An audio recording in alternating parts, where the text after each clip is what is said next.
London, 1857. The chandeliers of Pembroke House blazed with the light of 100 candles, casting a golden glow upon the cream-coloured walls of the grand ballroom.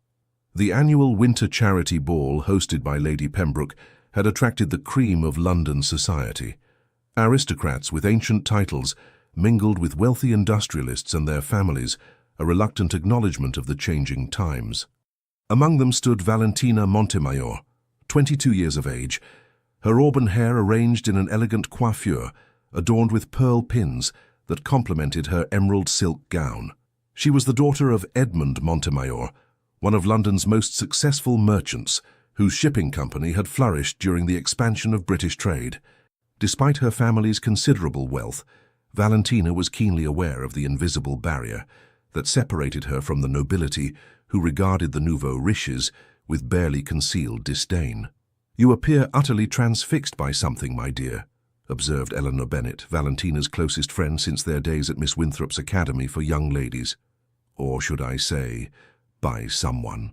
Valentina's gaze had indeed been drawn to a tall figure standing near the orchestra. Duke George Westmere, with his broad shoulders and commanding presence, was impossible to ignore. At 32, he possessed the confidence of a man who had never questioned his place in the world.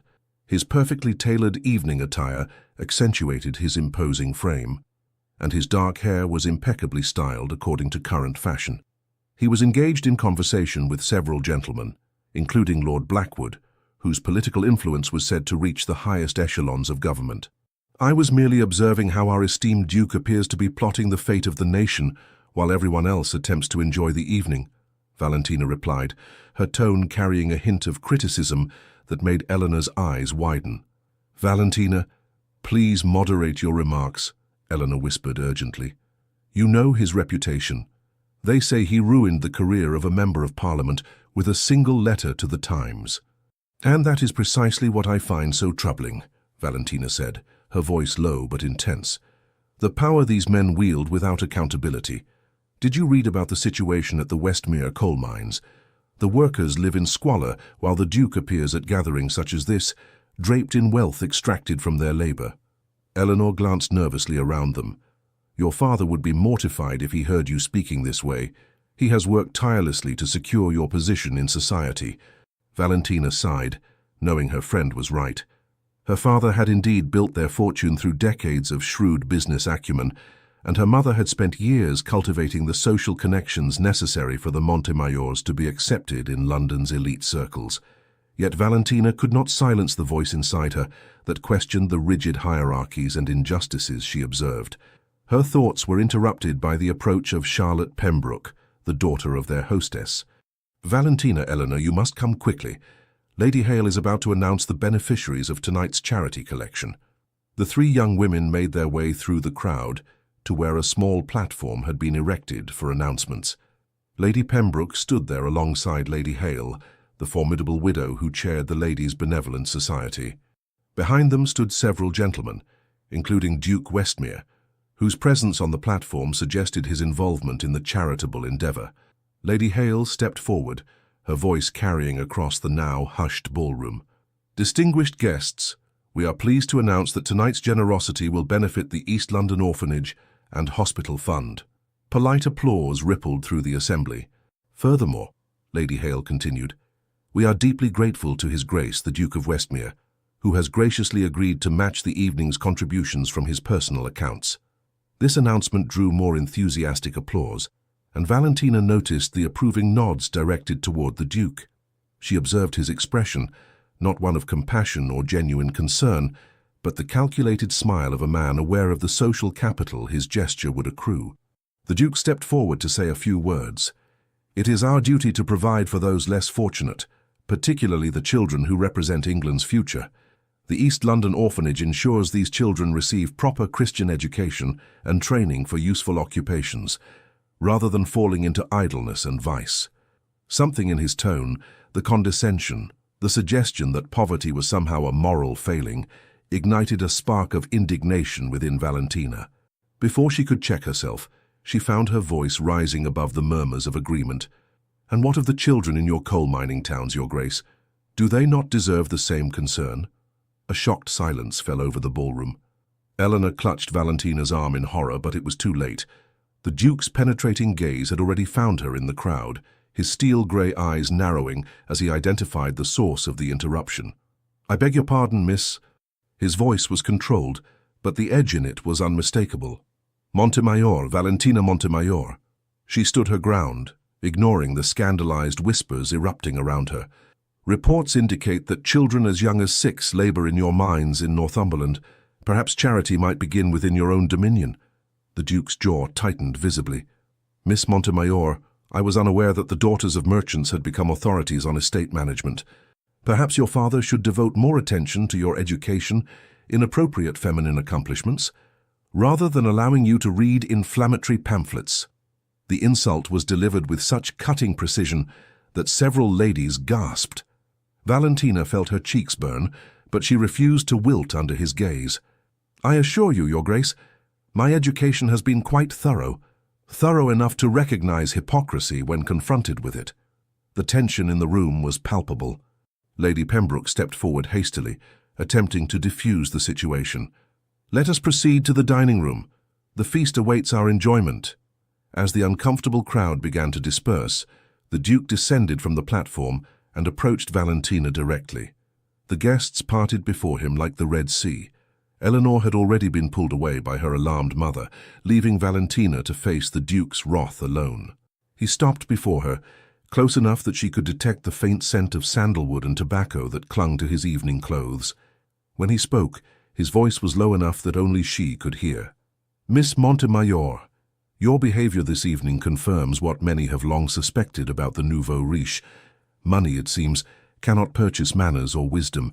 You have the untamed tongue and impulsive nature that would bring shame upon any respectable household. You are not fit to be a wife, let alone a lady of consequence in this society." The words struck her with the force of a physical blow. Before she could formulate a response, he had turned on his heel and walked away, leaving her standing alone amidst whispers and stares. Valentina's father appeared at her side moments later, his expression a mixture of confusion and concern. "What has happened?" "Lady Harrington just informed me that you publicly challenged the Duke of Westmere." "Father, I merely asked a question about the conditions in his mines," Valentina said, though she knew her words had been far more pointed than a simple inquiry. Edmund Montemayor ran a hand over his face. "Valentina, do you understand what you have done? The Duke is not merely an aristocrat.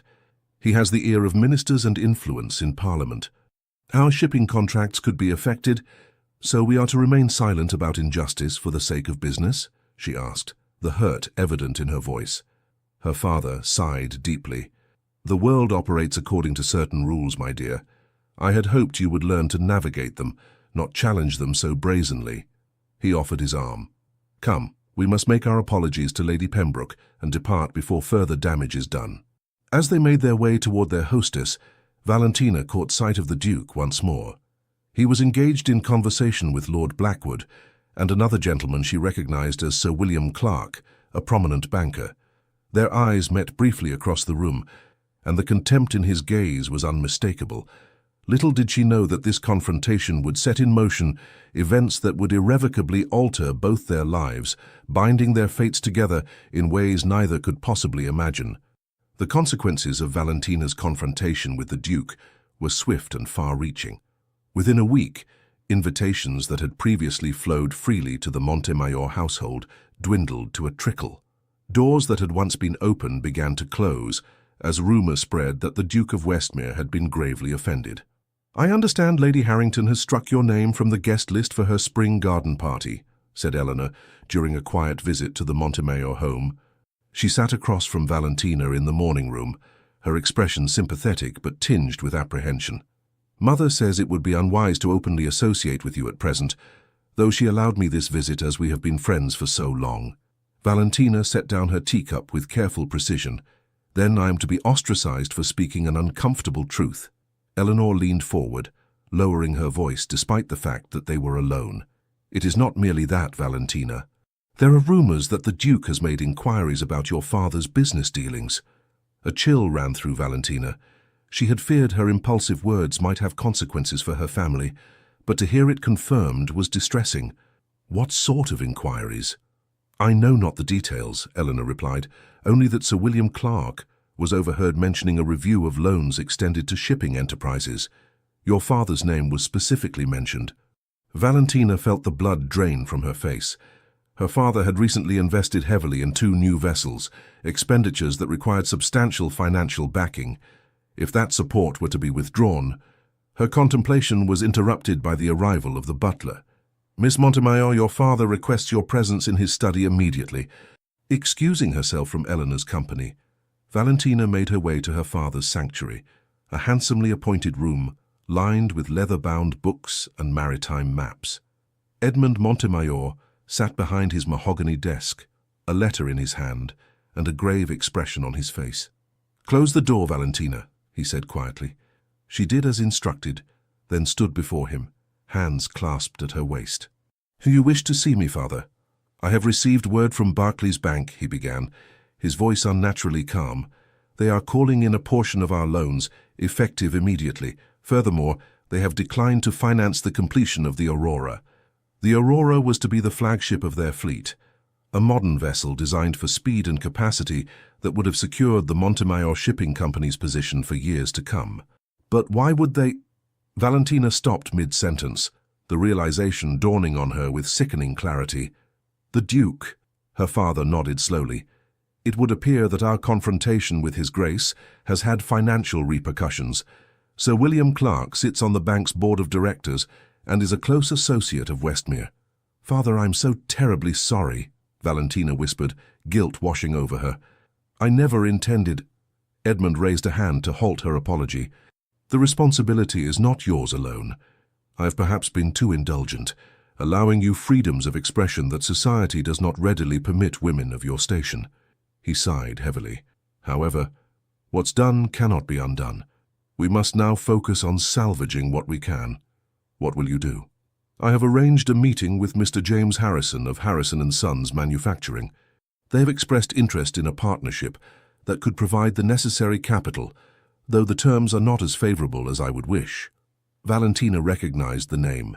Harrison & Sons was a successful iron foundry that had expanded into various industrial ventures. Its founder, Oliver Harrison, had died the previous year, leaving the business to his son James. "Is there anything I can do to help?" she asked, eager to make amends for the damage her words had caused. Her father's expression softened slightly. "Your mother and I have discussed this at length. We believe it might be beneficial for you to spend some time away from London until this matter subsides. Your Aunt Catherine has invited you to stay with her in Bath. Exile. That was what they were proposing.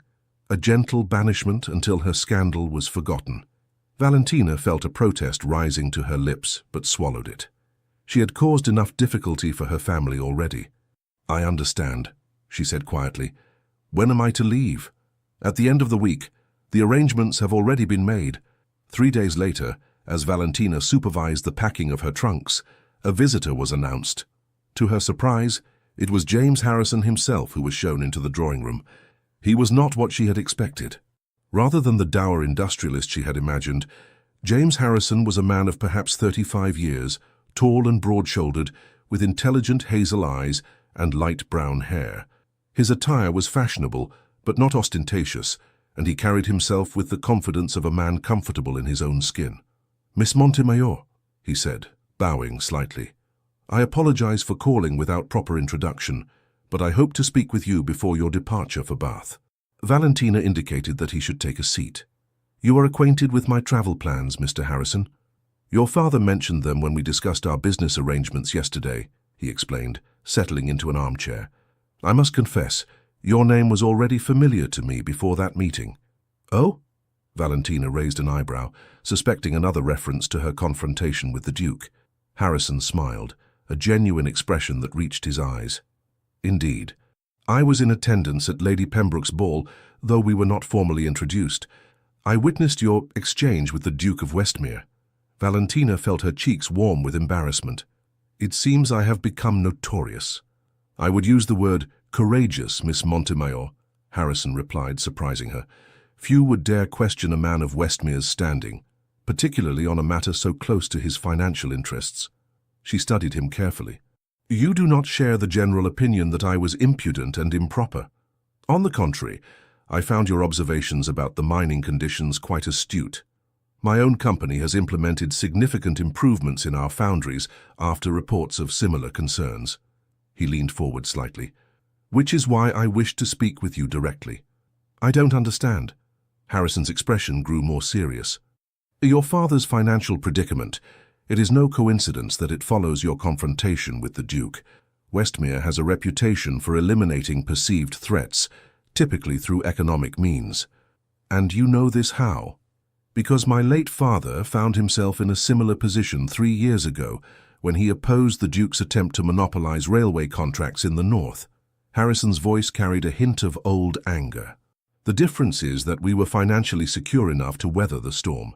Your father's company, with its recent expansions, is more vulnerable. Valentina felt a chill at his words. Why are you telling me this, Mr. Harrison? Because I believe in fair play, Miss Montemayor, and what the Duke is doing is anything but fair. He reached into his coat and withdrew a folded newspaper. Have you seen today's edition of the Chronicle? She shook her head, accepting the paper from him. Unfolding it, she found a small article on the 3rd page. The headline read, "Questions raised about conditions in Northumberland mines." The reporter does not mention you by name, Harrison said as she quickly scanned the article, but he references concerns raised in London society about the treatment of workers and child labourers in mines owned by a prominent peer of the realm. Valentina looked up from the paper, her mind racing. The Duke will know the source of these concerns. Undoubtedly, Harrison agreed, and he will not be pleased. However, this presents an opportunity. An opportunity for what? For justice, Miss Montemayor. Harrison's eyes gleamed with determination. The Duke has long used his influence to silence critics and manipulate markets to his advantage, but even he must bow to public opinion if it becomes strong enough. Valentina set the newspaper aside, considering his words carefully. What exactly are you proposing, Mr. Harrison? A coalition of sorts. There are others in our circle, industrialists, merchants, even some progressive members of the aristocracy, who have grown weary of Westmere's tactics. What we lack is a catalyst, a focal point for our discontent. His gaze was direct and unwavering. Your confrontation with the Duke could be that catalyst. You wish to use me as a figurehead for your opposition to the Duke? Valentina asked, uncertain whether to be flattered or offended. Harrison shook his head. Not a figurehead, Miss Montemayor, an ally. Your words at the ball demonstrated not only courage but insight. The public concerns about child labor and workers' conditions are growing. With the right approach, we could effect genuine change, and perhaps curb some of the Duke's more excessive powers in the process. The proposition was both frightening and exhilarating. Valentina had never imagined her impulsive challenge to the Duke might lead to something more substantial than social ostracism. My father's business would be protected, Harrison assured her. The partnership I've proposed includes provisions that would shield Montemayor Shipping from further financial attacks. Additionally, I have connections at Merchants Bank who would be willing to refinance your father's loans on favorable terms. Valentina rose and walked to the window, her mind working furiously. What Harrison proposed was not without risk, yet it offered a path that aligned with her principles. I am scheduled to leave for Bath the day after tomorrow, she said finally, turning back to face him. Harrison nodded. I understand the need to remove yourself from London society temporarily. However, Bath has its own social circles, including several influential families sympathetic to our cause. Your presence there could be advantageous. You suggest I continue this one campaign against the Duke from Bath? I suggest you consider all options before deciding on a course of action, Harrison replied diplomatically. Take time to reflect in Bath. I shall write to you with more specific proposals once you are settled. As he rose to depart, Valentina was struck by a sudden thought. Mr. Harrison, why would you risk the Duke's displeasure by aligning yourself with me and my family? Harrison paused, his expression somber. My father died believing that men like Westmere represented the worst aspects of our class system. Power without accountability, wealth without compassion. I share that belief. He offered a small smile. Besides, Miss Montemayor, I have always found it wise to stand on the side of those with both courage and conscience. You appear to possess an abundance of both. After Harrison's departure, Valentina sat alone in the drawing room, the newspaper still open before her. For the first time since the disastrous ball, she felt something other than regret and anxiety. Perhaps her impulsive words had not been in vain after all. Unknown to her, at that very moment across London, the Duke of Westmere was reading the same newspaper article, his face darkening with rage as he immediately connected the printed concerns to the auburn-haired woman who had dared to challenge him publicly. "Blackwood," he said to his friend who sat opposite him in the study of Westmere House, "it seems Miss Montemayor requires a more decisive response than mere social exclusion." Lord Blackwood glanced at the article. "A trifling piece buried on page 3. Hardly worth your attention, George." The Duke's fingers drummed against the arm of his chair. "Today it is page 3. Tomorrow it could be page 1. I will not have my affairs scrutinized by the daughter of a merchant, regardless of how wealthy her father may be. What do you propose?" "I believe it's time I paid a visit to my estates in Northumberland," the Duke replied, his tone deceptively casual. "The local magistrate is in need of guidance regarding the enforcement of certain laws, and perhaps while there, I shall review the operations of the mines personally." Blackwood raised an eyebrow. "You intend to address the concerns raised in this article?" "I intend to ensure that no further concerns can be raised," the Duke corrected him, his steel-grey eyes cold with determination. "Miss Montemayor has presumed to interfere in matters far beyond her understanding. She will soon learn the consequences of such presumption." What neither the Duke nor Valentina could foresee was that their separate journeys, hers to Bath and his to Northumberland, would set them on a collision course that would transform them both in ways neither could imagine. Bath, May 1857. The assembly rooms of Bath glittered with candlelight, the elegant Georgian architecture providing a refined backdrop to the evening's gathering. After 2 months in the spa town, Valentina had gradually found her place within its society, thanks in large part to her Aunt Catherine's extensive connections. Catherine Sinclair, her mother's elder sister, was a widow of independent means, whose forthright manner and genuine kindness had made her a respected figure in Bath's social circles. "Remember to smile, my dear," Aunt Catherine murmured as they entered the ballroom. "You look as though you're contemplating the fall of empires, rather than attending a spring assembly." Valentina made an effort to soften her expression. "Forgive me, Aunt. My mind was elsewhere."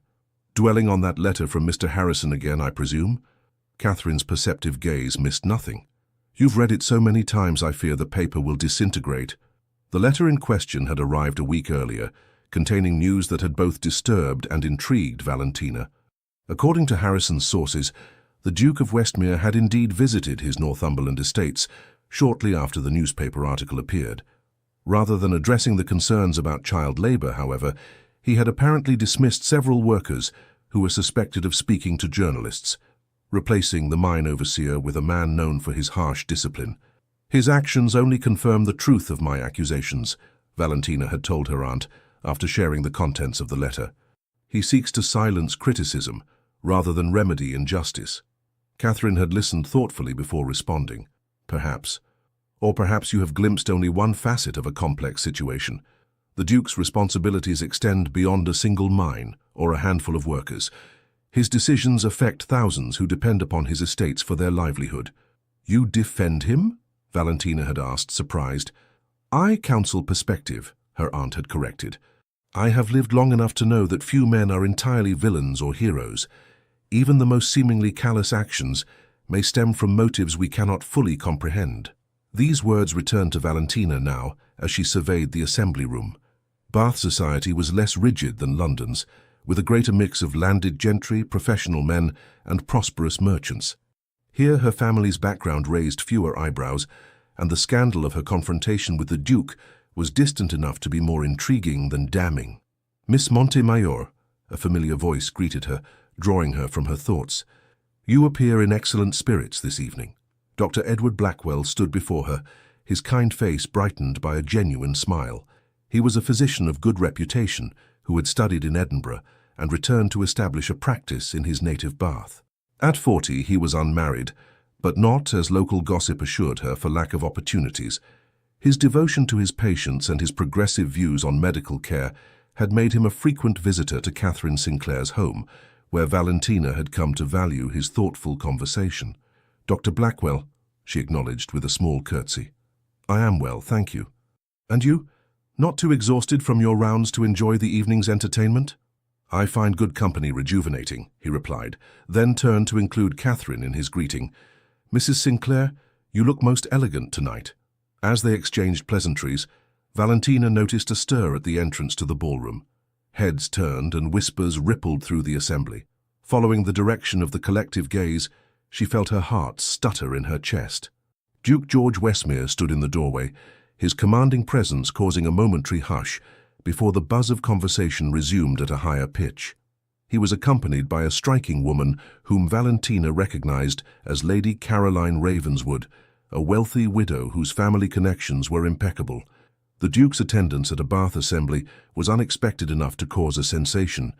His appearance with Lady Caroline sparked immediate speculation.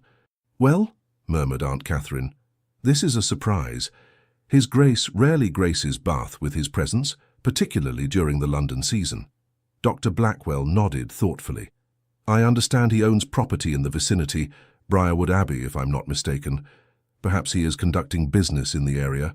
Valentina remained silent, a knot forming in her stomach as she watched the Duke and his companion being greeted effusively by their hosts. She had not seen him since that fateful night at Lady Pembroke's ball, though his presence had loomed large in her thoughts and in the correspondence she maintained with James Harrison. "Valentina," her aunt said quietly, "I suggest you compose yourself. Your expression would curdle cream." Taking a deep breath, Valentina forced her features into a mask of indifference. "I am perfectly composed, Aunt Catherine." "Indeed? Then perhaps you could explain why you are gripping your fan with such force that I fear for its continued existence." Glancing down, Valentina realized she had indeed been clutching her ivory fan with white-knuckled intensity. She relaxed her grip, embarrassed by her transparent reaction. "It matters not to me who attends this assembly," she insisted, though the slight tremor in her voice betrayed her. Dr. Blackwell, observing the exchange with perceptive eyes, offered his arm. "Perhaps a turn about the room would be beneficial, Miss Montemayor. I have been eager to continue our discussion on Florence Nightingale's work in the Crimea." Grateful for the diversion, Valentina accepted his arm. As they began to circulate through the room, she was acutely aware of the Duke's presence. Like a magnetic pull she was fighting to resist. She focused intently on Dr. Blackwell's conversation, responding with animation to his observations about modern nursing practices. For nearly an hour she managed to avoid direct encounter with the Duke, though she could not help but notice his movements from the corner of her eye. He danced once with Lady Caroline, then engaged in conversation with several gentlemen near the card-room. Throughout, he gave no indication that he had observed Valentina's presence. The reprieve ended when Aunt Catherine approached with Lady Harrington, a mutual acquaintance from London who was visiting Bath for the waters. "Valentina, you remember Lady Harrington?" Catherine said, a warning in her eyes that communicated the need for polite civility despite past frictions. "Of course," Valentina replied, curtsying appropriately. "How lovely to see you again, Lady Harrington. I trust you are finding Bath restorative?" Lady Harrington's smile was thin but correct. "Indeed, Miss Montemayor, the waters are most beneficial for my constitution." "I understand you have been in Bath for some time now?" 2 months, Valentina confirmed. "My aunt has been kind enough to host me for an extended visit." "How fortunate," Lady Harrington murmured, her gaze drifting past Valentina to fix on something, or someone behind her. "Ah, Your Grace, what an unexpected pleasure to encounter you in Bath." Valentina felt a chill run down her spine as she realized who had approached their circle. Steeling herself, she turned to face the Duke of Westmere. He looked much as she remembered, imposing, impeccably attired, his dark hair contrasting with the pristine white of his cravat. His steel-grey eyes betrayed no surprise at finding her in his path. "Lady Harrington," he acknowledged with a slight bow, then nodded to Catherine. "Mrs. Sinclair, I believe. We were introduced at the Countess of Mersey's reception last year." "Indeed, Your Grace," Catherine replied. "May I present my niece, Miss Valentina Montemayor?" The Duke's gaze finally settled on Valentina, his expression unreadable. "Miss Montemayor and I are already acquainted," he said, his tone neutral, "though I was unaware she had connections in Bath. My aunt has been most generous in introducing me to local society." Valentina said, amazed at the steadiness of her own voice. An awkward silence threatened to descend, but Catherine smoothly intervened. I understand you own property near Bath, Your Grace? Briarwood Abbey lies some 7 miles to the north, he confirmed. I am conducting a review of my estates in the region. Dr. Blackwell, who had remained quietly at Valentina's side, chose this moment to join the conversation. I believe Briarwood includes several tenant farms and a woolen mill, if I'm not mistaken. The Duke's gaze shifted to assess the physician. You are well informed, Doctor. Blackwell, Edward Blackwell. I have treated some of the workers from your mill over the years. Something flickered in the Duke's eyes, a momentary tension quickly masked. I see. And what is your assessment of their general health, Dr. Blackwell? The question surprised Valentina. It seemed a genuine inquiry rather than a mere social nicety. Dr. Blackwell considered his response carefully. The conditions at Briarwood Mill are better than many I have observed, though there is always room for improvement. Proper ventilation remains a concern in most textile operations. The Duke nodded thoughtfully. An issue that has been brought to my attention by my steward. I intend to inspect the facilities personally tomorrow. A hands-on approach to estate management is commendable, Valentina found herself saying, unable to resist the opportunity to engage. Do you apply similar personal oversight to all your holdings, Your Grace? The challenge in her question was subtle, but unmistakable. The Duke's expression hardened almost imperceptibly before he responded. I endeavour to fulfill my responsibilities to all who depend upon my estates, Miss Montemayor, a concept that might be difficult to grasp for those whose experience extends only to drawing-room discussions of social theory. The barb was delivered with such polished civility that Lady Harrington, not catching the undercurrent, smiled approvingly. Catherine and Dr. Blackwell, however, exchanged a concerned glance. Theory and practice need not be mutually exclusive, Valentina countered. Indeed, the most effective improvements often arise when observation informs understanding and understanding guides action. For a moment, the Duke seemed taken aback by her response, not angry but perhaps reassessing. Before he could reply, however, the orchestra began the opening notes of a quadrille. I believe this is our dance, Miss Montemayor, Dr. Blackwell said quickly, offering his arm. Grateful for the escape, Valentina allowed him to lead her toward the dance floor. As they took their positions, she risked a glance back to find the Duke still watching her, an inscrutable expression on his face. The following morning dawned clear and mild, perfect weather for the outing Aunt Catherine had planned to the botanical gardens.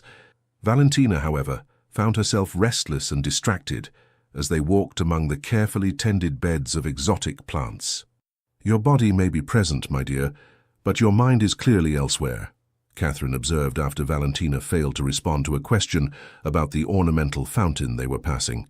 Would it help to speak of what troubles you? Valentina sighed, knowing her aunt deserved honesty. I cannot stop thinking about my encounter with the Duke last night. I thought as much. He certainly seemed to provoke a strong reaction in you. It is not the man himself but what he represents, Valentina insisted, though even to her own ears the protest sounded hollow. The arrogance, the unquestioned authority.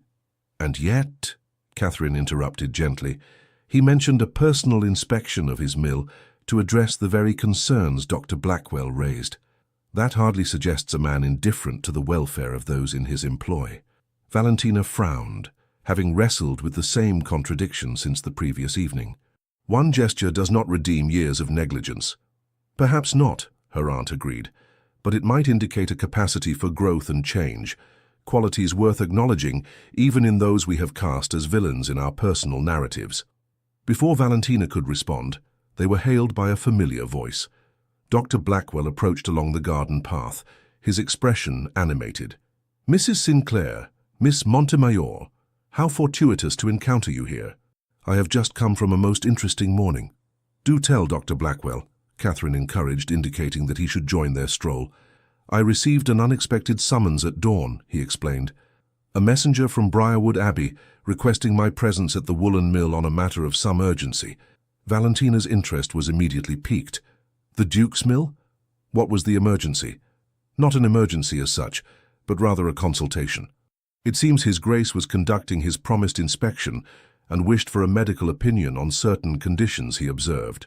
Dr. Blackwell's tone held a note of surprise, mixed with respect.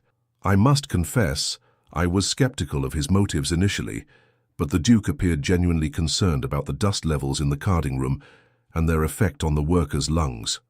Valentina's brow furrowed in confusion. He sought your advice on improving conditions? Indeed, and more than that, he implemented changes immediately, ordered additional windows cut into the north wall for cross-ventilation, and limited the working hours in the most affected areas. Dr. Blackwell shook his head in apparent wonder. He even instructed his steward to arrange for regular medical examinations for all mill workers at the estate's expense. That is not what I expected, Valentina admitted, struggling to reconcile this account with her perception of the Duke. Catherine gave her a knowing look. As I suggested, people are rarely as one-dimensional as we might prefer to believe. There's more, Dr. Blackwell continued. When I mentioned the cases of respiratory ailments I've treated among the mill children, he seemed genuinely disturbed. By midday he had issued orders that no child under 12 is to be employed in the dusty sections of the mill, and those between 12 and 15 are to divide their time between work and schooling. Valentina felt oddly unsettled by this information. The Duke's actions contradicted the callous aristocrat she had constructed in her mind, the man who had dismissed her as unfit to be a wife, who had allegedly punished workers in Northumberland for speaking out. Did His Grace happen to mention his recent visit to his northern mines? She asked carefully. Dr. Blackwell nodded. As a matter of fact, he did. It appears the newspaper article that caused such a stir in London prompted his journey to Northumberland. According to the Duke, he found conditions there significantly worse than reported and has implemented similar reforms, though he mentioned resistance from the local overseer, whom he subsequently replaced. Catherine raised an eyebrow at Valentina, perhaps not quite the vindictive action Mr. Harrison's letter suggested. Valentina felt her certainties beginning to crumble. I don't understand. If the Duke is indeed concerned with the welfare of his workers, why did he react with such hostility to my questions at Lady Pembroke's ball? That, said a deep voice from behind them, is a fair question, Miss Montemayor. The three turned in surprise to find Duke George Westmere himself, standing a few paces away, having apparently overheard their conversation. He wore riding clothes, his tall boots slightly dusty as if he had just dismounted. Your Grace, Catherine acknowledged with a curtsy, recovering first from the surprise. What an unexpected pleasure. The Duke bowed formally. Mrs. Sinclair, Dr. Blackwell. His gaze then settled on Valentina. Miss Montemayor, might I request a moment of your time? With your aunt's permission, of course. Catherine glanced at her niece, silently asking if she wished for this conversation. After a moment's hesitation, Valentina nodded slightly. Dr. Blackwell was just describing to me a fascinating species of orchid near the conservatory, Catherine said smoothly. Perhaps you might show it to me while my niece speaks with the Duke. Once they were alone on the garden path, an awkward silence fell. The Duke gestured toward a nearby stone bench. Shall we sit? Valentina nodded, arranging her pale blue walking dress as she took her place. The Duke remained standing for a moment, seemingly gathering his thoughts, before joining her at a proper distance. I owe you an explanation, Miss Montemayor, he began, his tone more measured than she had ever heard from him, and, I believe, an apology. The admission was so unexpected that Valentina found herself momentarily speechless. My reaction at Lady Pembroke's ball was excessive, he continued when she didn't speak. While your manner of address was perhaps unconventional, the substance of your concerns was not without merit. Then why respond with such dismissive cruelty? Valentina asked, finding her voice at last. The Duke's jaw tightened, but his response was thoughtful rather than defensive. Pride, primarily. I am unaccustomed to being challenged, particularly in public and by a... He paused, reconsidering his words. By a merchant's daughter? Valentina supplied, a hint of her old fire returning. By anyone, he corrected, but especially by someone whose critique struck closer to home than I cared to admit. He turned slightly to face her more directly. The truth, Miss Montemayor, is that I had delegated the management of my northern properties to stewards whom I trusted to maintain the standards I expect. That trust, it appears, was misplaced. So the newspaper article prompted me to investigate personally, he confirmed. What I found was troubling. Conditions had deteriorated significantly since my last inspection 3 years ago. Children as young as you described were indeed working in dangerous situations, contrary to my explicit instructions. Valentina studied his face, searching for signs of dissembling but finding none. His grey eyes held a gravity she had not noticed before, and something else. Perhaps regret. "Doctor, Blackwell mentioned changes you've implemented," she said cautiously. The Duke nodded. "The most egregious issues have been addressed immediately. Longer-term improvements will require more substantial investment, which I have already set in motion." He paused, a shadow crossing his features. "However, I must acknowledge that had you not spoken out, these conditions might have continued indefinitely." The admission clearly cost him something in pride, and Valentina found herself unexpectedly moved by his honesty. "Why tell me this, Your Grace?" she asked quietly. "You could have made these changes silently, without acknowledging my role." "Because integrity demands honesty, Miss Montemayor," he replied simply. "And because I wish to make amends for my words that night." His expression grew somber. "I said things that were unjust and unkind. You are not unfit to be a wife.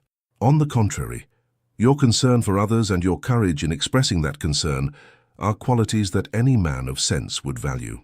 The apology, so unexpected and direct, left Valentina momentarily flustered. She looked down at her gloved hands, gathering her composure before responding. "I appreciate your candor, Your Grace, and I must acknowledge that my approach that evening was perhaps more confrontational than necessary. My passion for justice sometimes overshadows my discretion." A faint smile touched the Duke's lips, the first genuine smile she had ever seen from him, a quality I am beginning to understand, if not yet fully appreciate. Something shifted between them in that moment, not forgiveness exactly, but a recognition of complexity on both sides that made forgiveness possible. "I understand from Mr. Harrison that my actions had consequences for your family's business," the Duke said after a pause. "Another wrong I wish to rectify." Valentina straightened, her pride reasserting itself. "We require no charity, Your Grace." "I offer none," he replied evenly. "Merely the removal of artificial obstacles I helped create. Sir William Clark has already been instructed to reassess the loans to Montemayor Shipping on their financial merits alone. I believe your father will find the terms more favorable upon his next meeting with the bank."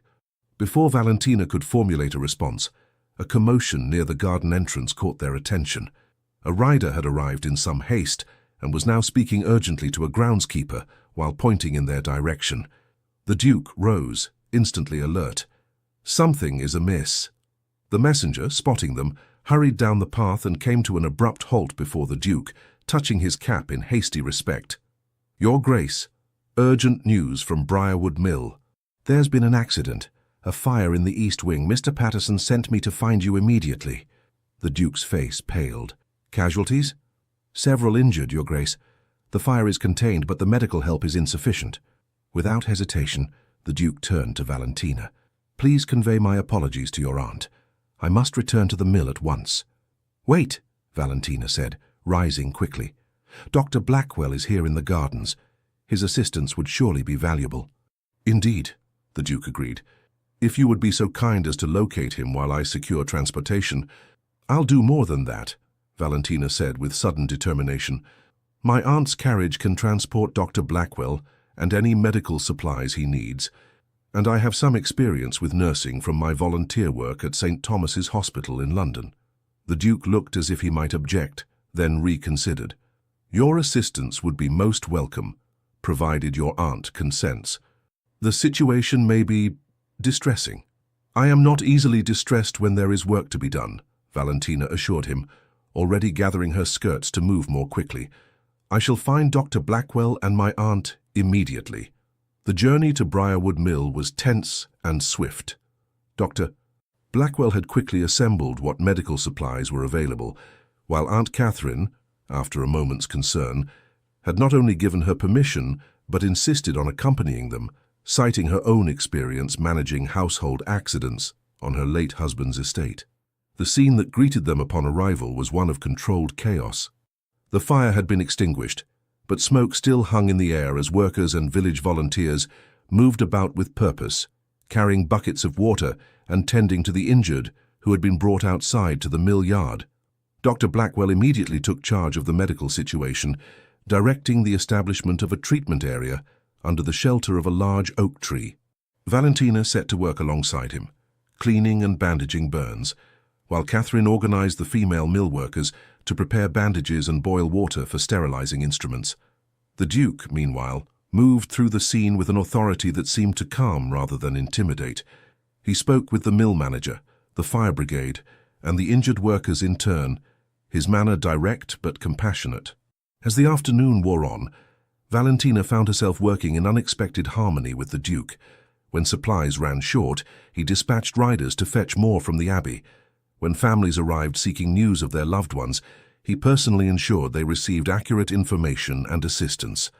By evening, the immediate crisis had passed. The most severely injured had been transported to the local infirmary or to Briarwood Abbey itself, where the housekeeper had prepared rooms for their care. The remaining workers had been sent home with compensation for lost wages, and a small crew remained to secure the damaged section of the mill.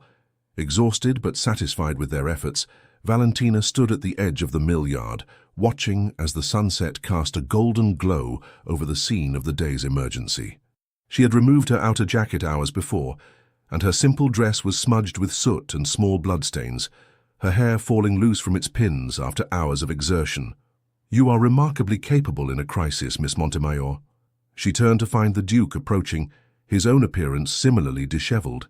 His cravat was long gone, his shirt sleeves rolled up to reveal forearms darkened with soot, and a small burn mark was visible on one hand where he had helped move a fallen beam.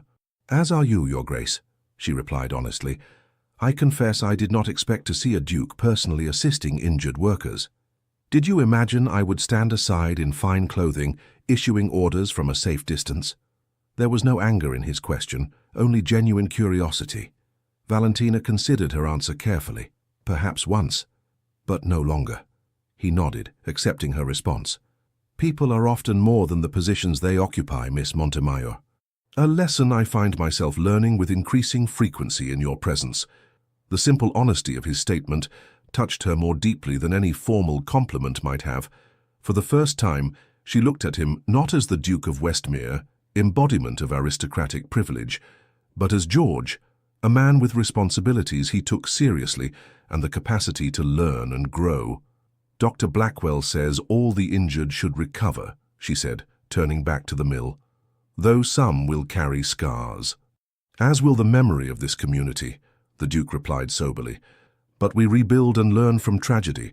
The mill will be restored with improved safety measures." He paused, then added quietly, "I am grateful for your assistance today, Miss Montemayor. Your presence made a significant difference." "Valentina," she said impulsively, "after a day such as this, perhaps we might dispense with some formality." Surprise registered in his eyes, followed by something warmer. "Valentina, then." "And I am George, at least in private conversation." The simple exchange of names seemed to cross a boundary more significant than either could have anticipated. They stood in companionable silence for a moment, watching as the last of the activity in the mill yard wound down. "Your aunt is looking for you," George finally said, nodding toward the makeshift medical station where Catherine was speaking with Dr. Blackwell. "I've arranged for my carriage to return you all to Bath. It will be dark soon." "Of course." Valentina moved to join her aunt, then paused, turning back to him. "Will you return to London now that your inspection is complete?" "Not immediately," he replied. "There is still much to be done here, and I find myself reconsidering certain priorities." His gaze held hers for a moment longer than propriety strictly allowed. "Perhaps our paths will cross again before your return to London." "Perhaps they will," Valentina agreed, surprised by how much she hoped it might be true. As the carriage carried them back to Bath that evening, Aunt Catherine observed her niece with knowing eyes. "A most illuminating day," she remarked. "In more ways than one, I think." Valentina merely nodded, her thoughts still at Briarwood Mill, with a man who had begun to demolish every preconception she had formed about him and about her own heart. The weeks following the Briarwood Mill fire marked a period of profound transformation, not only for the mill itself, but for the lives of all those connected to it. True to his word, the Duke had immediately begun reconstruction with enhanced safety features, establishing a fund to support the injured workers and their families during their recovery. Word of these actions spread quickly through Bath society, altering perceptions of a man previously known primarily for his wealth and influence rather than his character. Even more remarkable to local observers was the Duke's continued presence in the area as he took personal interest in the restoration efforts, instead of delegating to subordinates as might have been expected. For Valentina, this time brought a different kind of transformation, an internal reconciliation of the man she had first encountered in London with the one she was coming to know in Bath. Their paths crossed with increasing frequency, at the assembly rooms, where he now acknowledged her with genuine warmth, at Dr. Blackwell's small hospital, where they both visited recovering mill workers, and occasionally in the pump room where morning gatherings allowed for conversation that gradually evolved from cautious civility to something approaching friendship. "You seem remarkably content for someone who was effectively exiled to Bath as punishment," observed Eleanor Bennet, who had arrived for a visit 3 weeks after the mill fire. They were taking tea in Aunt Catherine's drawing room, the windows open to admit the gentle summer breeze. "Exile has proven more educational than punitive," Valentina replied with a small smile. "Bath society is less rigid than London's, allowing for discussions beyond the usual topics of fashion and marriage prospects." Eleanor studied her friend carefully. "And does the Duke of Westmere's continued presence in Bath contribute to this educational experience?" Valentina felt a warmth rise to her cheeks. "His Grace has shown himself to be more complex than I initially judged." "So I've gathered from your letters," Eleanor said, setting down her teacup, "though I must confess I find it difficult to reconcile the man who publicly humiliated you in London with this paragon of reform and compassion you now describe." "Not a paragon," Valentina corrected. "A man capable of growth and change and willing to acknowledge error, which is rarer still among those of his station. And handsome besides," Eleanor added with a mischievous glint in her eye, "a quality you've neglected to mention in your correspondence." Valentina busied herself with rearranging the tea things. "His appearance is immaterial to his character." "Of course," Eleanor agreed, clearly unconvinced. "Just as his title and fortune are entirely irrelevant to the transformation in your opinion of him." "You are impossible," Valentina sighed, though without rancor. "If you must know, we have established a cordial understanding based on shared concerns for the welfare of those dependent on his estates. Nothing more." Eleanor might have pressed further, but they were interrupted by the arrival of Aunt Catherine, who entered the drawing room with a letter in hand and an expression of mixed concern and excitement. "This just arrived from your father," she announced, handing the letter to Valentina. "It appears the situation in London has taken an unexpected turn." Valentina quickly broke the seal and scanned the contents, her expression growing increasingly troubled as she read. "What is it?" Eleanor asked, leaning forward with concern. "My father writes that Lord Blackwood has been making inquiries about our family, our history, connections, even my mother's lineage," Valentina explained, looking up from the letter. "And he has heard rumors that similar investigations are being conducted regarding Mr. Harrison's business affairs." "Lord Blackwood?" Catherine frowned. "The Duke's close associate?" Valentina nodded, her mind racing. "Father believes these inquiries may be preliminary to some form of legal or financial action against both our family and the Harrisons." "But why?" Eleanor asked. "I thought you said relations with the Duke had improved." "They have, at least between His Grace and myself," Valentina replied, rereading a particular passage in the letter. "But my father also mentions that there are whispers of a possible merger between Harrison's manufacturing interests and Montemayor Shipping, which would create a formidable commercial entity." Catherine's expression cleared slightly. "Ah, and such a merger might be perceived as a challenge to certain aristocratic business interests, including, perhaps, the Duke's." "Precisely," Valentina confirmed, a knot forming in her stomach. Had she misjudged George after all? Was his apparent transformation merely a calculated strategy to gain her confidence while he worked against her family's interests through his friend Lord Blackwood? "What will you do?" Eleanor asked quietly. Valentina folded the letter carefully, her decision already forming. "I believe it is time I spoke directly with the Duke. If he is involved in these investigations, I want to understand his motives. And if he is not—" She left the alternative unspoken, unwilling to acknowledge how much she hoped for the latter. An opportunity to seek clarification presented itself the following afternoon at Lady Wesley's garden party. The event, held in the expansive grounds of Wesley Manor, just outside Bath, had drawn most of the local society and several visitors from London, including Lord Blackwood himself, a coincidence that heightened Valentina's determination to discover the truth. She spotted the Duke almost immediately upon arrival, engaged in conversation with their hostess, near a magnificent fountain that formed the centerpiece of the formal gardens. He was impeccably dressed as always, his tall figure distinguished even among the fashionable crowd. When his gaze met hers across the lawn, she thought she detected a warmth that made her momentary suspicions seem foolish. Yet her father's letter demanded investigation. It was nearly an hour before she managed to speak with him privately, finding him alone near a secluded section of the garden where Lady Wesley's renowned rose collection was displayed to particular advantage. "Your Grace," she greeted him formally, conscious of distant observers. "Miss Montemayor," he returned with a slight bow. "I had begun to think you were avoiding my company today." "Not avoiding," she corrected, "merely waiting for an appropriate moment to discuss a matter of some delicacy." His expression grew more serious. "I am at your disposal. Perhaps we might walk among the roses. They provide a pleasant backdrop for even difficult conversations." As they strolled side by side, maintaining a proper distance though closer than strict propriety might dictate, Valentina considered how to broach the subject tactfully. "I received a letter from my father yesterday," she began finally. "I trust Mr. Montemayor is well?" the Duke inquired. "He is in good health, yes. However, he writes with concerns that involve you or at least your close associates."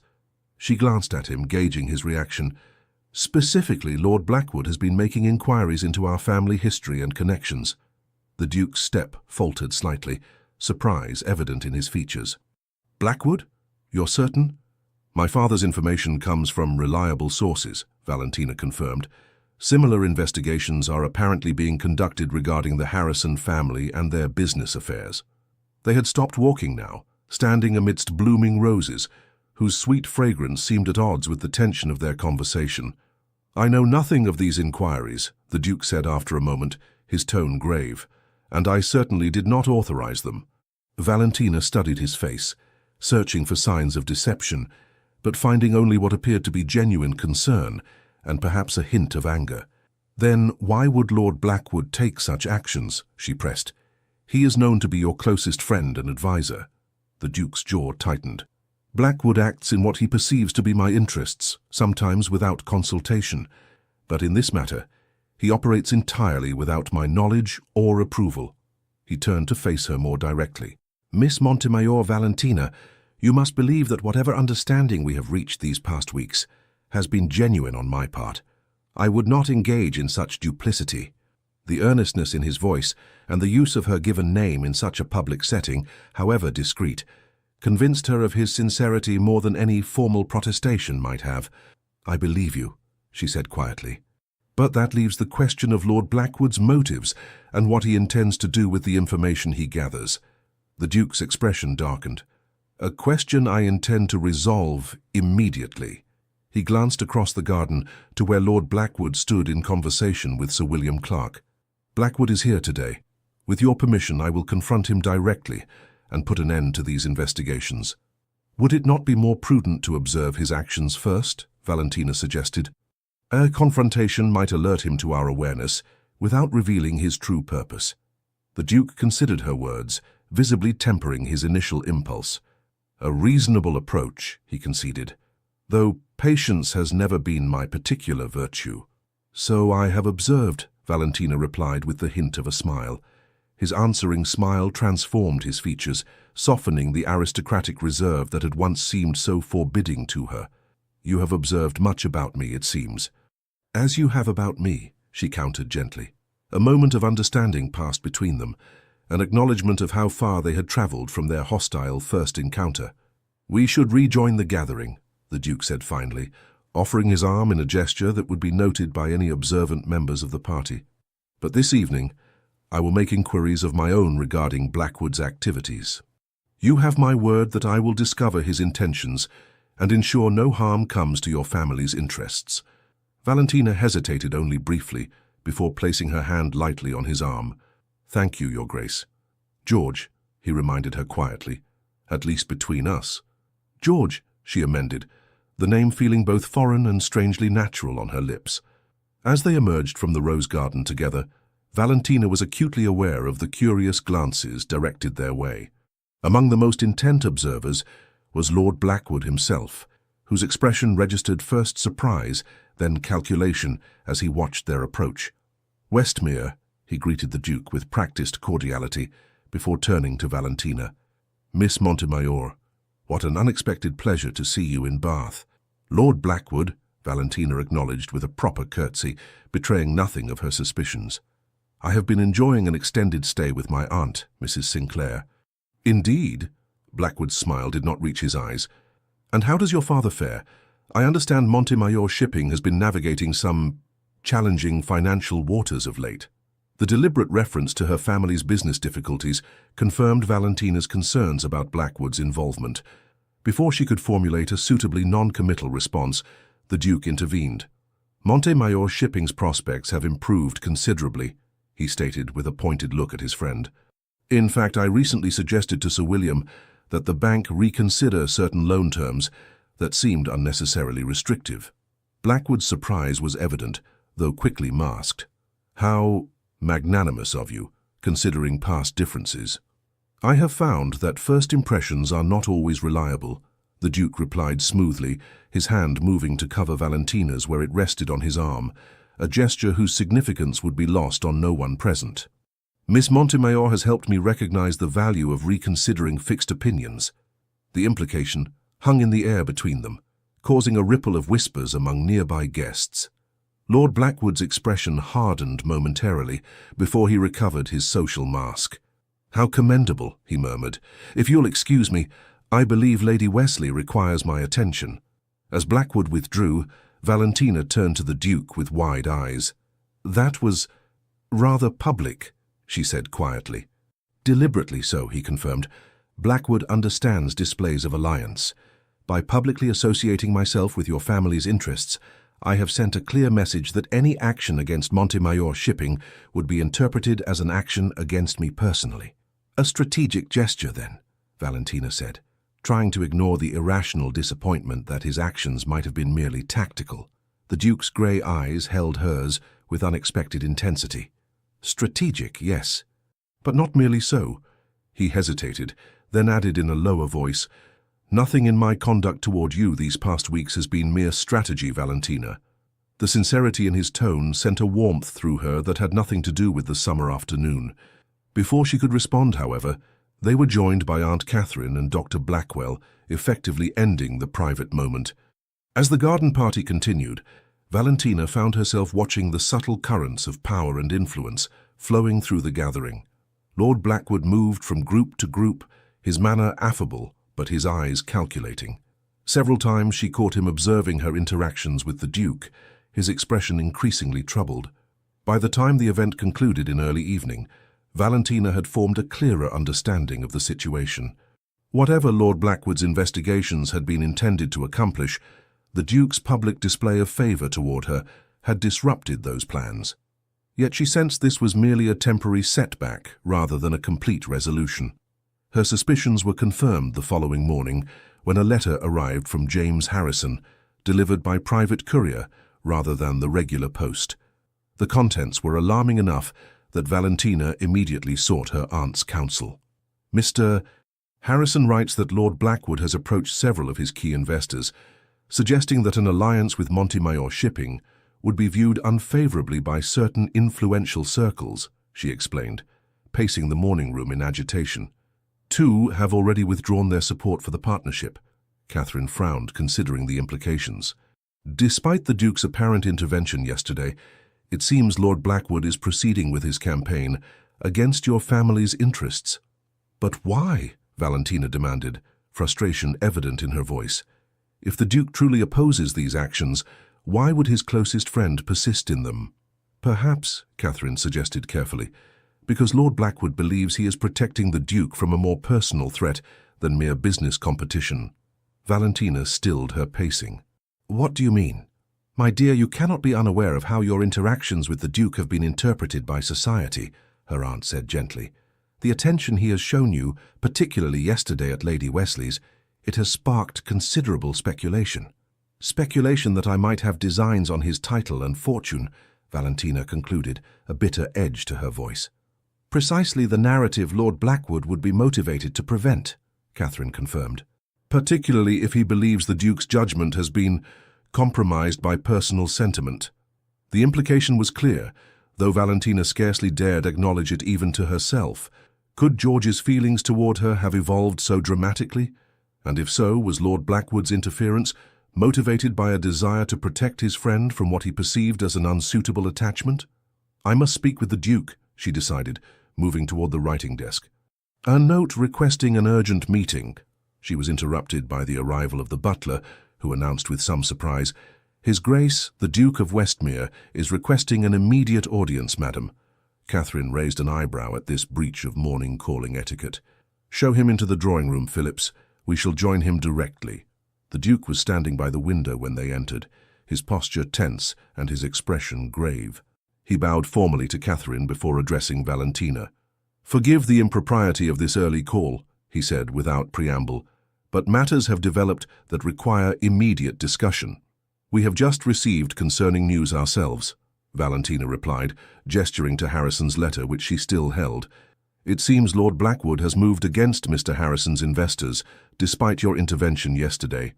I am aware, the Duke confirmed grimly. I confronted Blackwood late last night and discovered the extent of his activities.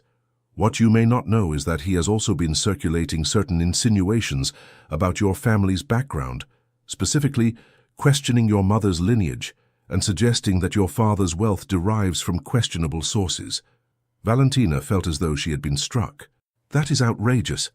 My mother comes from a respectable family of minor gentry in Hampshire, and my father's business has been conducted with absolute integrity for 30 years. I know, the Duke said, his voice softening, which is why I have severed my association with Blackwood, effective immediately. The declaration hung in the air, its significance unmistakable. Lord Blackwood had been the Duke's closest confidant and ally for over a decade. To break with him represented a seismic shift in his allegiances. Your Grace, Catherine said carefully, while we appreciate your support, such a drastic step could have significant consequences for your own position in society. I am well aware of the implications, Mrs. Sinclair, he replied with quiet determination. But I cannot maintain an alliance with a man who would employ such tactics, particularly when directed against— He hesitated, his gaze moving to Valentina. Against those for whom I have developed the highest regard. The restraint in his words only emphasized the depth of feeling behind them. Valentina felt her heart quicken, but practical concerns demanded immediate attention. What of Mr. Harrison's investors? She asked. And the rumors about my family? The damage may already be done. I've taken steps to address both issues, the Duke assured her. Letters have been dispatched to each of Harrison's investors, expressing my personal confidence in the proposed partnership and offering my own financial participation if required. As for the rumors, his expression hardened momentarily. I have made it known in the clearest possible terms that any circulation of such falsehoods will be regarded as a direct insult to me, requiring satisfaction. The implicit threat of a duel, though such affairs were now rare in English society, demonstrated the seriousness with which he viewed the situation. That is most generous, Valentina said, struggling to process the implications of his actions. But I cannot help wondering why you would place yourself in opposition to your oldest friend and ally on behalf of a family you barely know. George looked at her for a long moment, something unspoken but powerful in his gaze. I believe Mrs. Sinclair might permit us a few moments of private conversation, he said finally. Catherine glanced between them, then nodded. I shall be in the morning room should you require anything, she said tactfully, withdrawing and closing the door behind her. Once they were alone, the Duke moved closer to Valentina, close enough that she could detect the now familiar scent of sandalwood and observe the tension in his features. You ask why I would oppose Blackwood on behalf of your family, he began, his voice lower and more intimate than she had ever heard it. The answer is both simple and complex. Simple, because my actions are motivated by feelings I can no longer deny or disguise. Complex because those feelings represent a transformation I could never have anticipated when we first met. Valentina felt her breath catch. Your Grace, George, I'm not certain I understand. Then let me speak plainly, he said, taking her hand in a gesture that crossed the boundaries of propriety. When you challenged me at Lady Pembroke's ball, I responded with arrogance and cruelty, declaring you unfit to be a wife. It was the most profound misjudgment of my life. His thumb traced a gentle pattern on her palm, sending a shiver through her that had nothing to do with fear. In these weeks in Bath, I have discovered a woman of remarkable intelligence, courage, and compassion, he continued. A woman who has challenged me to examine my responsibilities and privileges in ways no one else has dared. A woman who has, quite simply, transformed my understanding of what matters most in this life. Valentina stood perfectly still, scarcely breathing as the meaning of his words became clear. What I am trying to say, with perhaps less eloquence than you deserve, is that I have fallen deeply in love with you, Valentina Montemayor. Against every expectation, against the advice of my oldest friend, against the conventions of society. I love you and wish to make you my wife if you could possibly consider accepting a man who once treated you so abominably. The declaration, so heartfelt and direct, left her momentarily speechless. 1,000 thoughts raced through her mind. The improbability of their journey from enemies to lovers, the social obstacles that still stood between them, the transformative power of their connection. You once said I was not fit to be a wife, she finally managed, her voice barely above a whisper. Words I would give anything to unsay, he replied with genuine remorse. You would bring honor to any title, including Duchess. The question is whether you could love a man who was too blinded by pride to recognize your worth from the beginning.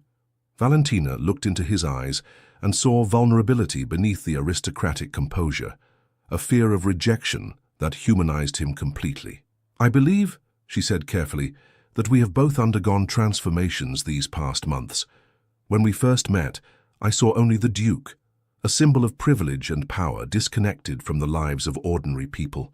Now I see George, a man capable of growth, compassion, and extraordinary courage in challenging his own assumptions. Hope flickered in his eyes. And is George someone you could come to care for? Valentina felt a smile bloom across her face as she admitted the truth she had been reluctant to acknowledge even to herself. I already care for him, far more than prudence would advise. Her voice softened. In truth, I believe I have fallen in love with him, though I scarcely dared admit it until this moment. The transformation in his expression was remarkable, the careful reserve giving way to unguarded joy. He raised her hand to his lips in a gesture that, while technically proper, carried an intimacy that made her pulse quicken. You have made me happier than I ever thought possible, he said, his voice husky with emotion. But I must be honest about the challenges we would face. Society will not easily accept our union, regardless of my title or fortune. There will be those who question your motives and others who consider you unsuitable despite all evidence to the contrary. Like Lord Blackwood, she acknowledged. Blackwood is merely the most vocal opponent, George confirmed. There will be others, including members of my own extended family, who place excessive value on ancient bloodlines and inherited status. Valentina considered this soberly. And does their opinion matter to you? Far less than it once did, he admitted. Your influence has helped me recognize that character and actions define worth more truly than birth or title. But I would not have you enter into marriage with me unaware of the difficulties you might face as Duchess. The title sounded strange in relation to herself. Duchess of Westmere, a position of significant social and political influence. Yet it was not the title that drew her to him, but the man he had revealed himself to be. I have never shied away from challenges, she reminded him with quiet confidence, and I believe we would face them more effectively together than apart. His expression softened with admiration. I have no doubt of that. Your courage continues to humble me. A knock at the door interrupted them, and they stepped apart as Aunt Catherine entered, her expression carefully neutral, though her eyes sparkled with barely suppressed curiosity. Forgive the interruption, she said, but Dr. Blackwell has arrived with news he believes requires immediate attention. The doctor was shown in, his usually calm demeanor visibly disturbed. Your Grace? Miss Montemayor, I've just come from Briarwood Mill. It appears the fire 3 weeks ago may not have been an accident. What? George's posture immediately tensed. Explain. During the reconstruction, workers discovered evidence suggesting the fire was deliberately set, Dr. Blackwell elaborated. A container of lamp oil was found hidden in a wall cavity near where the fire originated, and one of the workers has reported seeing a stranger in that section of the mill shortly before the blaze began. Valentina exchanged a troubled glance with George. Who would want to sabotage the mill? She asked. The Duke's expression darkened. Someone who wished to undermine my position, or perhaps to distract me from other matters. His gaze met Valentina's, unspoken understanding passing between them. When exactly did this evidence come to light, Dr. Blackwell? This morning. The foreman sent word to the Abbey immediately, but you had already departed for Bath. And who knew of my intended visit to the Sinclair residence this morning? George asked, his tone deceptively casual. Dr. Blackwell frowned in thought. I cannot say with certainty, but I did encounter Lord Blackwood as I was leaving the Abbey. He inquired about your whereabouts, and I mentioned you had ordered your carriage prepared for a journey into Bath. The pieces fell into place with disturbing clarity. Blackwood, aware of George's growing feelings for Valentina and determined to prevent their union, had been systematically working to undermine both her family and the Duke's business interests. The timing of this new revelation about the mill fire could hardly be coincidental. I believe we must consider the possibility that Lord Blackwood's opposition extends beyond mere social disapproval, George said grimly.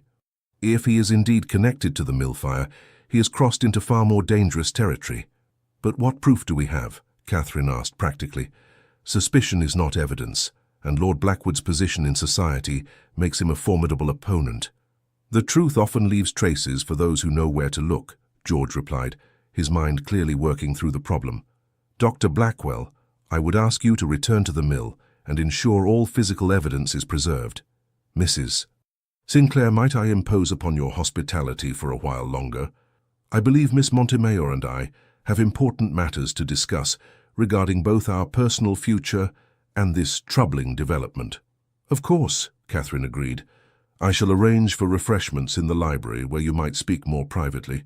Once they were settled in the book-lined sanctuary of Catherine's library, George outlined his concerns more fully.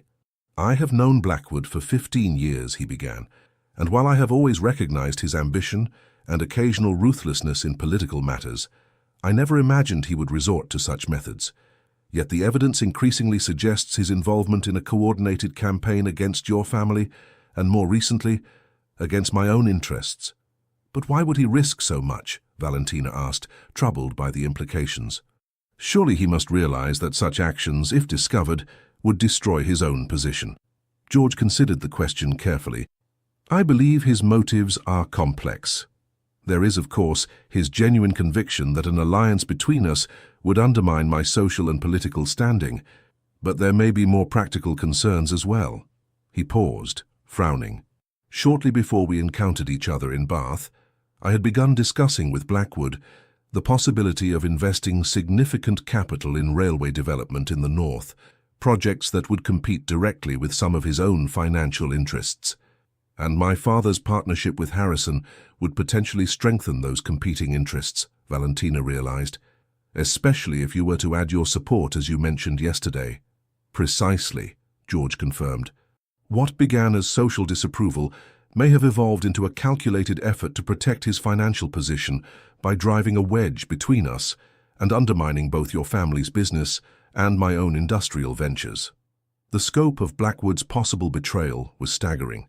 If he had indeed orchestrated the mill fire, he had risked the lives of dozens of workers to advance his agenda. What do you intend to do? Valentina asked quietly. George's expression was resolute. First, secure irrefutable evidence of his involvement. If Blackwood is responsible for the fire, there will be connections that can be traced, payments to whoever set the blaze, witnesses who can place his agents at the scene. And once you have such evidence, justice must be served regardless of his social position, George stated firmly. But there is another matter of equal importance to me. He reached across the table to take her hand. I meant what I said earlier, Valentina. I wish to make you my wife, to build a life and a future together. Before this matter with Blackwood fully erupts into the public sphere, I would like to announce our engagement, with your father's blessing, of course." The proposal, though expected after their earlier conversation, still took her breath away with its directness. "You wish to announce it now, before these issues with Lord Blackwood are resolved?" "Especially now," he insisted. "A public declaration of our intentions would make clear to all that any attack on your family is an attack on me as well. It would offer protection through association with my title, while demonstrating my complete confidence in your family's integrity." Valentina considered his words, touched by both the practical protection he offered and the genuine emotion behind it. "My father would need to be consulted," she said finally, "and I would wish to speak with him in person before making such a significant commitment." "Of course," George agreed immediately. "In fact, I believe current circumstances warrant your return to London sooner rather than later. With your aunt's permission, I would escort you myself. We could depart tomorrow." The swiftness of events was dizzying, yet Valentina felt a surprising clarity amidst the tumult. Whatever challenges lay ahead, she would face them alongside a man who had proven his capacity for growth, compassion, and unwavering loyalty. "I accept your escort," she said with a small smile, "and I will give your proposal the most serious consideration it deserves." His answering smile transformed his features, softening the aristocratic reserve into something more approachable and warm. "I can ask for nothing more fair." As predicted, Aunt Catherine readily agreed to their plan to return to London, recognizing both the practical necessity and the emotional significance of the journey. Letters were dispatched immediately to inform Edmund Montemayor of their impending arrival and to request accommodations at Westmere House be prepared for the Duke's return. The following morning dawned clear and mild, perfect weather for travel. As Valentina's trunks were being loaded onto the Duke's elegant travelling carriage, Dr. Blackwell arrived with further information from the mill. "We have identified the worker who spotted the stranger before the fire," he reported in the privacy of Catherine's study. "A young man named Thomas Jennings. He claims the individual he saw was well-dressed, not someone who belonged in the mill environment, and appeared to be inspecting the east wing, where the fire later broke out." "Could he identify this person if seen again?" George asked intently. "He believes so," Dr. Blackwell confirmed. "I've arranged for him to travel to London tomorrow in the company of the mill foreman. They will await your instructions at the Westmere townhouse." "Excellent," George nodded approvingly. "This may prove crucial in establishing Blackwood's involvement, if indeed he is connected to the fire." With these arrangements in place, the farewells were brief but emotional. Aunt Catherine embraced Valentina warmly, whispering, "Follow your heart, my dear. It has proven a wiser guide than convention." The journey to London, though long, passed more quickly than Valentina might have expected. The Duke's carriage was luxuriously appointed, and his conversation made the hours fly by as they discussed everything from literature to social reform to their hopes for the future. By unspoken agreement, they avoided dwelling on the challenges that awaited them in London, choosing instead to strengthen the bond between them through shared ideas and growing understanding. They arrived in London in early evening, the city's familiar bustle both welcoming and slightly overwhelming after the relative tranquility of Bath. The Duke insisted on escorting Valentina directly to her family home before continuing to Westmere House. The Montemayor residence in Belgrave Square, while not as grand as the aristocratic mansions nearby, was an elegant testament to Edmund Montemayor's success. As the carriage drew up to the entrance, the front door opened to reveal Valentina's father waiting anxiously on the threshold. Edmund Montemayor was a tall man, with silver-streaked dark hair and the same expressive eyes as his daughter. His face registered first relief at seeing Valentina, then poorly concealed shock at the identity of her escort. "Father," Valentina said warmly as she embraced him, "may I present His Grace, the Duke of Westmere, who has kindly escorted me from Bath." Edmund bowed formally, his expression guarded. "Your Grace, this is unexpected." "Mr. Montemayor," George acknowledged with a respectful inclination of his head. "I realize my presence may come as a surprise, but I assure you my intentions are honorable and my purpose urgent." Something in his tone caused Edmund to reassess the situation. After a moment's hesitation, he gestured toward the door. "Please come in. My wife will want to greet our daughter, and then perhaps we might speak privately." The reunion with her mother was emotional but brief. Sophia Montemayor, a gentlewoman whose refined manners reflected her genteel upbringing, embraced her daughter tearfully before withdrawing to allow the men their discussion. Valentina, understanding the delicacy of the situation, accompanied her mother to the drawing room while her father led the Duke to his study. "Your father has been beside himself with worry since receiving reports of Lord Blackwood's investigations," Sophia confided, once they were alone. "And now you arrive in the company of the Duke of Westmere. You must tell me everything, Valentina."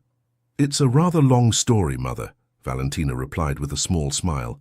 "But in essence, the Duke and I have discovered we share more common ground than either of us initially supposed." Sophia studied her daughter's face intently. "There is more than common ground reflected in your expression, my dear." "I recognize that look. It is the same one I wore when your father first courted me, against the wishes of my family who thought a merchant beneath our station." Valentina felt a blush rise to her cheeks. "The circumstances are somewhat reversed in this case, but the heart remains the same," her mother observed wisely. "Society may erect barriers between people, but true affection has a way of finding paths around them." She squeezed Valentina's hand encouragingly. "Your father will listen with an open mind. He may have harbored resentment toward the Duke after your confrontation, but he is, above all, a practical man who values character over past grievances." Meanwhile, in the study, George was outlining the situation to Edmund Montemayor with characteristic directness. "I believe Lord Blackwood's investigations into your family are part of a calculated effort to prevent an alliance between myself and your daughter," he explained, declining the offered brandy. "What began as social disapproval has escalated to potentially criminal actions, including possible responsibility for a fire at my woolen mill that endangered many lives." Edmund listened intently, his initial skepticism gradually giving way to concern. "These are serious allegations against a prominent peer, Your Grace." "Indeed, which is why I am gathering evidence before taking formal action," George confirmed. "But there is another matter of equal importance I wish to discuss with you." He straightened, meeting Edmund's gaze directly. "Mr. Montemayor, I have developed the deepest admiration and affection for your daughter during her stay in Bath. With your permission, I wish to ask for her hand in marriage." The request, delivered with such forthright simplicity, momentarily left Edmund speechless. When he recovered, his response was equally direct. "Your Grace, forgive my bluntness, but the last time my daughter encountered you in society, you publicly humiliated her and declared her unfit to be a wife. You then used your influence to create financial difficulties for my business. You will understand if I require some explanation of this transformation in your regard." George accepted the challenge without offense. "You are entirely justified in your concerns, Mr. Montemayor. My behavior at Lady Pembroke's ball was inexcusable, arrogant, cruel, and entirely misjudged. As for the financial pressure that followed, I must take responsibility for setting those events in motion, though the extent of the repercussions exceeded my intentions." He paused, gathering his thoughts. "What I cannot adequately explain in words is the profound effect your daughter has had on my understanding of privilege, responsibility, and human worth. She challenged me to examine my assumptions and actions in ways no one ever has before. In doing so, she revealed qualities of character I have come to value above all others: intelligence, courage, compassion, and unwavering integrity." Edmund studied the Duke's face, searching for signs of insincerity, but finding none. "And the social disparity between your positions? Society will not readily accept such a match." "Society will adapt," George replied with quiet confidence. "As I have, the notion that birth determines worth has lost its hold on me, thanks largely to Valentina's influence.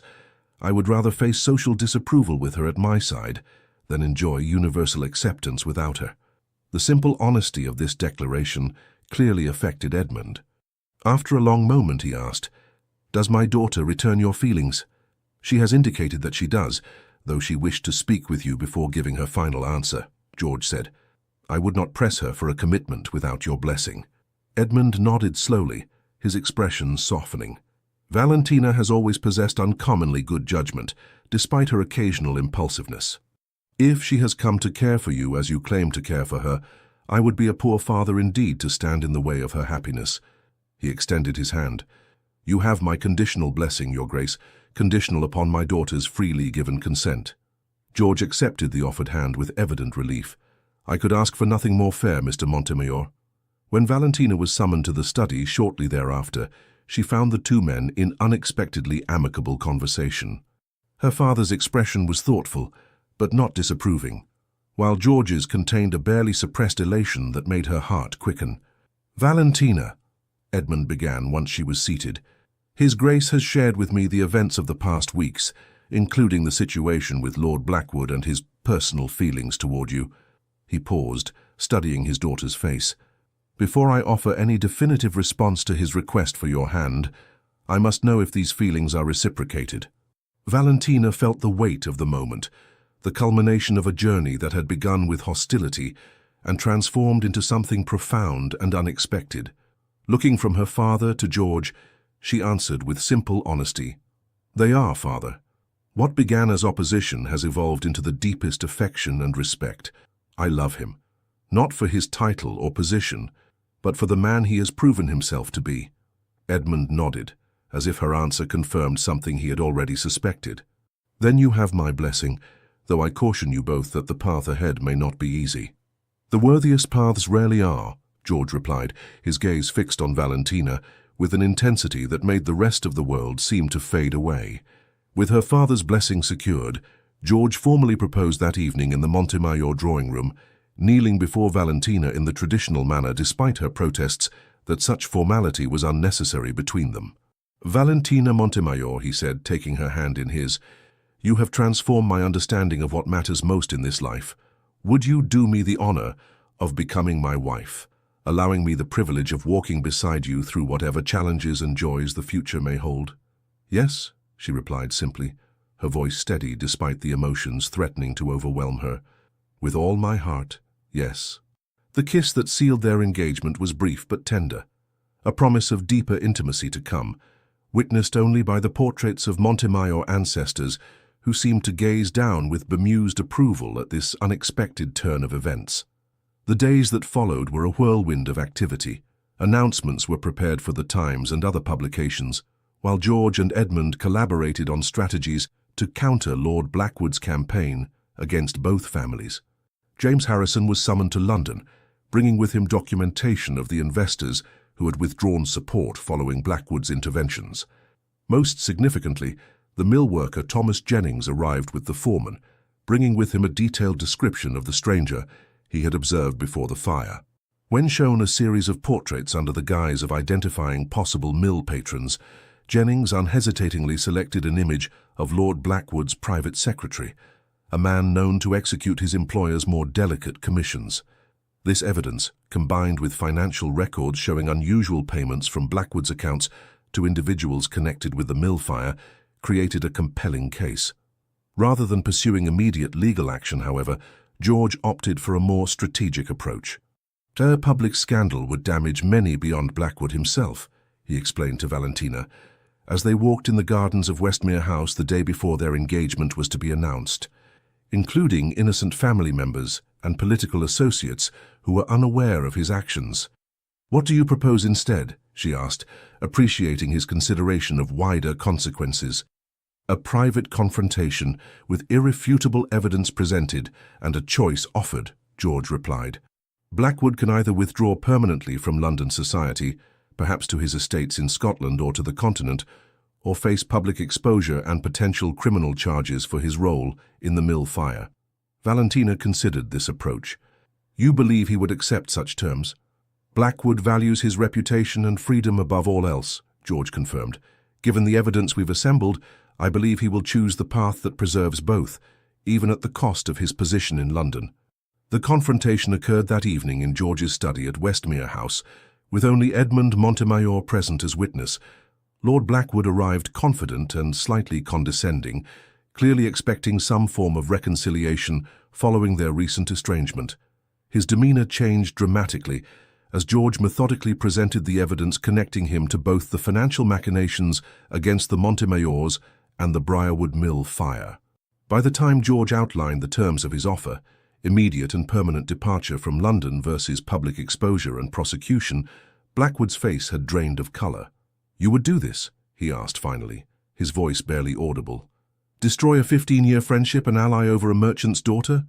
You destroyed our friendship when you chose to endanger innocent lives at my mill," George replied evenly. "As for Valentina, she will shortly become my wife and the future Duchess of Westmere.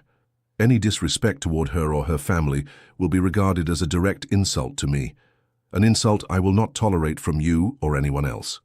The finality in his tone left no room for further argument. Lord Blackwood departed within the hour, and by morning, rumours circulated that he had been called away urgently to his Scottish estate due to a family emergency. Within a week, it was understood that he would be taking an extended tour of the continent for his health, a convenient fiction that preserved his dignity while removing him from the sphere of influence he had abused. With this threat neutralized, the announcement of the engagement between Duke George Westmere and Miss Valentina Montemayor appeared in the Times the following day, causing precisely the sensation in London society that George had predicted. Reactions ranged from scandalized whispers to pragmatic acceptance, with a surprising number of progressively minded peers offering genuine congratulations. "Society will adjust," George assured Valentina, as they reviewed the varied responses over breakfast at Westmere House, where she and her mother had been invited for morning refreshments. "Those whose good opinion is worth having will come to know you as I do. The rest matter little." Sophia Montemayor, observing their interaction with maternal satisfaction, nodded in agreement. "When I married a merchant despite my family's objections, I was told I would regret abandoning my place in society. Instead, I found a happiness that transcended such narrow definitions of belonging. Besides," Edmund added with unexpected humor, "between His Grace's title and our family's financial resources, even the most rigid social arbiters will find reasons to reconcile themselves to the match. Pragmatism often trumps principle in London drawing rooms." The wedding was set for early autumn, a compromise between George's desire for an immediate ceremony and the practical need for appropriate preparations.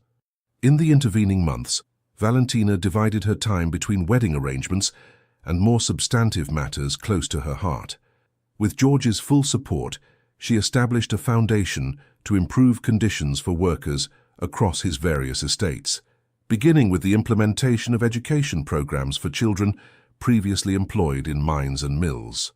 The partnership between Montemayor Shipping and Harrison Manufacturing proceeded as planned, with the Duke's investment strengthening the alliance and creating new opportunities for fair employment practices.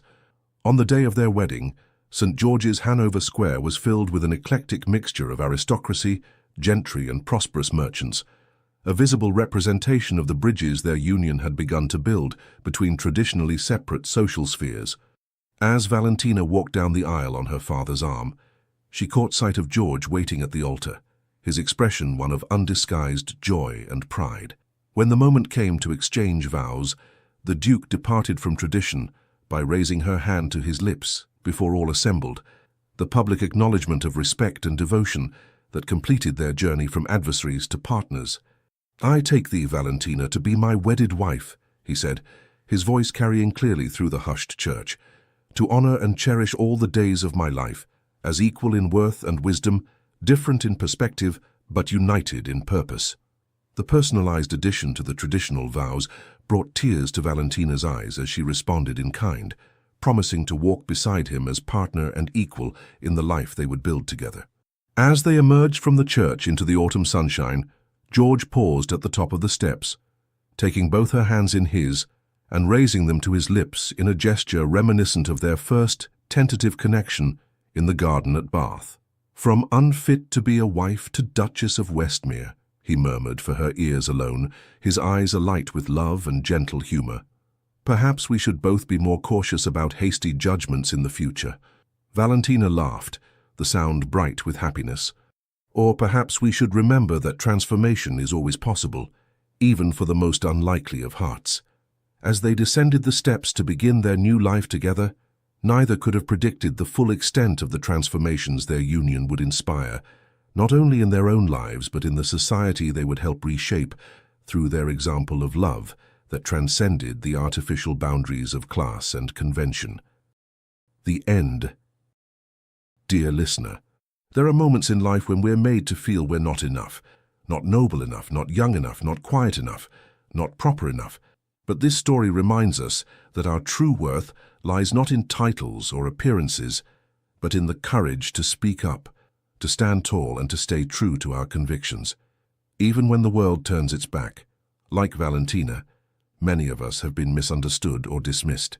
And like the Duke, many have needed time and a spark of truth to awaken the best parts of themselves.